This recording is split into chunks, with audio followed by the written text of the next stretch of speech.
नीचे नमी नुकड़ा वड़ी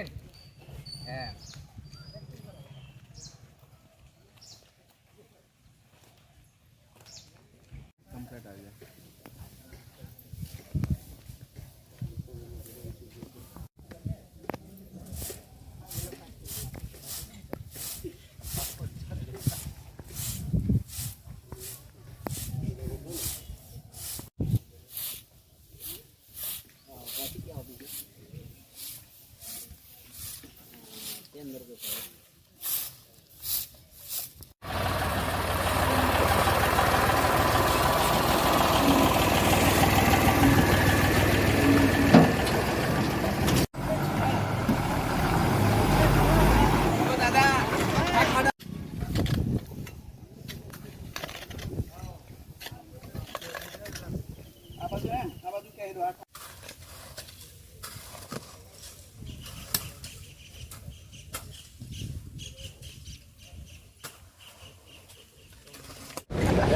પૂજ્ય મહાત્મા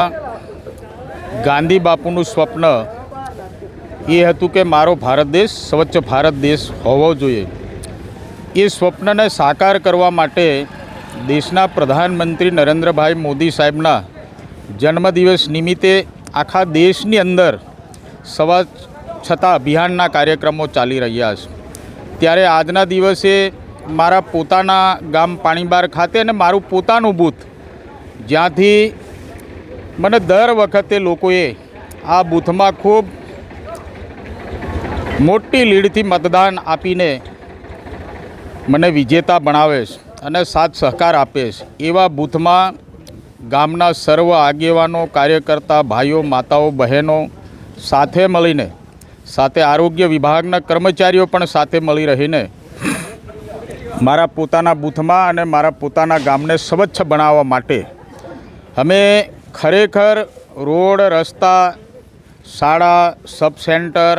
આ તમામ જગ્યાએ જઈને આજના દિવસે અમે સાફ સફાઈ કરવાના છે અને ક્લિયર રીતે સાફ સફાઈ થાય એનું પરિપૂર્ણ ધ્યાન રાખીને આજે હું પણ એ સાફ સફાઈ અભિયાનમાં જોડાયો છું ને ગામના લોકો પણ ખૂબ મોટી સંખ્યામાં જોડાયા છે। અને ખરેખર આ રીતે જો આખા વિસ્તારની અંદર જો સાફ સફાઈ અભિયાનના ક્લિયર રીતે કામ થતા હોય તો ખરેખર ગામ સુંદર બને સ્વચ્છ બને શાળા પણ સ્વચ્છ બને સુંદર બને સબ સેન્ટરો પણ સ્વચ્છ બને આરોગ્ય વિભાગના મકાનો પણ સ્વચ્છ બને।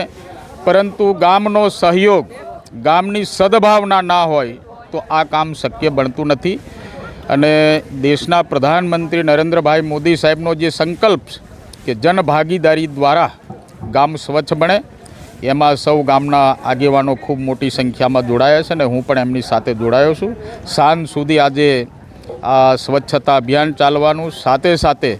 સદસ્યતા અભિયાન દેશના પ્રધાનમંત્રી નરેન્દ્રભાઈ મોદી સાહેબના હાથ મજબૂત કરવા માટે પાર્ટીને કરોડો કાર્યકર્તાઓને સાથે જોડવા માટે અહીંયા પાણીબાર ખાતે પણ મારા બૂથમાં એક પણ કાર્યકર્તા સદસ્યતા અભિયાન વગર રહી ના જાય, એ બધા જ કાર્યકર્તાઓ ભારતીય જનતા પાર્ટીના પ્રાથમિક સભ્ય બને,